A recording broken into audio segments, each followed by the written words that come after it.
Привет всем! Меня зовут Милана, и в этом видео я расскажу вам, как я планирую выучить 3 языка за 3 месяца.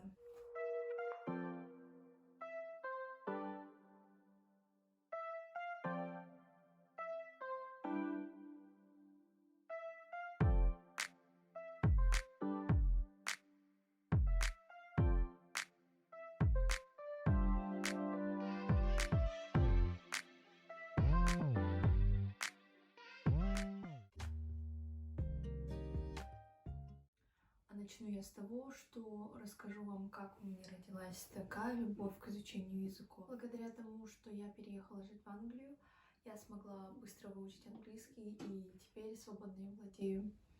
А потом в моей школьной программе давались дополнительные языковые уроки, и именно в моей школе ты либо изучал французский или испанский. Но мне так повезло, что мне достался французский, потому что мне очень нравился этот язык изначально, и с тех пор я просто продолжала его изучать. И в целом за все это время я поняла, что учить языки — это интересно и полезно, и это то, что у меня неплохо получается. Теперь, возвращаясь к главной теме, я расскажу вам, какие 3 языка я буду учить. Это французский, казахский и корейский.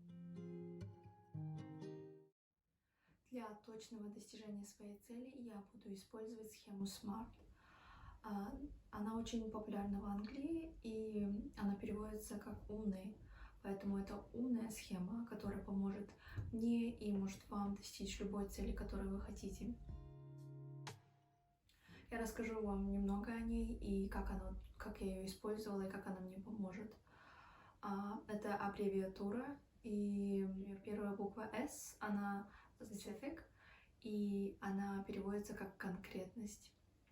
И это означает, что ваша цель должна быть конкретной.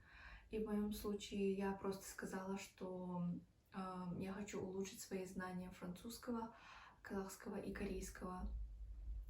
Я использовала слово «улучшить», потому что я хочу улучшить свои знания, но не прям... У меня нету больших иллюзий, что я полностью выучу все языки. Вторая буква M, она означает measurable, что переводится как измеримость. Ваша цель должна быть измерима, потому что вы не можете, например, в моем случае просто сказать «выучить язык», и это слишком много и не детально. Поэтому я сказала, что я хочу уделять каждый день 3 часа на языки, что означает, что я буду уделять час каждому языку. И это минимум.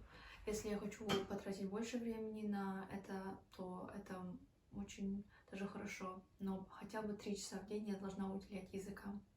Следующая буква A, она для attainable, что означает реалистичность. Насколько реалистична ваша цель, можно ли ее достичь, или же она слишком трудна или тяжела для вас или для меня. Например, я просто сказала, что я хочу выучить учить по 50 слов в неделю с каждого языка, значит, в целом я должна выучить 150 слов в неделю. И я думаю, что это вполне возможно и реалистично, поэтому не должно быть никаких проблем. Поэтому будьте очень аккуратны в том, как вы составляете цели, чтобы они были реалистичны, да, и возможны для ваших возможностей. Четвертая буква — это R, что стоит для relevant, что означает значимость. Насколько значима ваша цель для вас? Важна ли? Например, в моем случае для меня моя цель очень значима, очень важна, потому что каждый язык имеет для меня какое-то значение свое. И да, я очень хочу выучить все из них, поэтому для меня эта цель очень важна, и я очень хочу ее достичь. Поэтому ваша цель должна быть точно такой же, что вы точно не сможете забросить. Последняя буква — это T.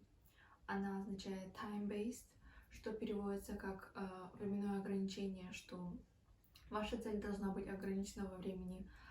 Должен быть какой-то срок, который или же какая-то задача, которая должна быть выполнена. В моем случае я дала себе 3 месяца, и я решила, что каждый месяц у меня будет большая контрольная, но и каждую неделю я буду проверять свой словарный запас. Например, если я выучила 50 слов на французском, я должна их проверить в конце недели. И если какие-то слова были слишком трудные, и я их не полностью выучила, я должна их добавить в список тех, которых я обязательно должна выучить вместе со следующей неделей. Так вот, это все 5 элементов схемы SMART. И я считаю, что это очень важно. Да, я считаю, что все эти 5 элементов, и эта схема поможет вам достичь вашей цели. Еще одна заметка, которую я хочу вам сказать, это то, что советую, что если у вас есть какая-то цель, если вы изучаете языки или там еще что-то, и вы очень хотите достичь этой цели, то, пожалуйста, выпишите ее где-нибудь, или же составьте какой-то постер или наклейку где-нибудь и наклейте или поставьте на видное место, чтобы вы видели каждый день.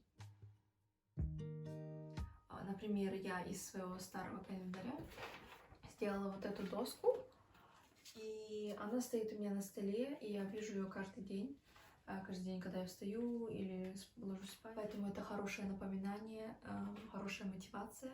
И у меня все есть на этой доске. Например, вот эта же схема SMART, которую я вам только что рассказала. Тут все описано. Тут есть временное ограничение, 3 месяца, что я дала себе. Так, тут еще есть и дата, то, что, например, я начинаю 17 мая и должна закончить 17 августа. Так, тут французский, корейский, казахский, то, что языки, которые я изучаю. И я сделала ее очень милой, чтобы было приятно на нее смотреть. Чтобы она мотивировала и сподвигала вас к вашей цели, и чтобы, да, вы хотели изучать, например, в моем случае изучать языки. Да, поэтому, пожалуйста, сделайте то же самое или что-то другое в другой креативной форме, то, что вам подходит. В моих следующих видео я буду составлять отдельные схемы, смарт-схемы на языки, например, на французский, отдельно на корейский, отдельно на казахский. Поэтому, пожалуйста, ждите моих следующих видео. И было очень приятно с вами поговорить сегодня и поделиться всей этой информацией. Поэтому спасибо за просмотр. Я очень была рада с вами болтать сегодня. Спасибо всем. Пока!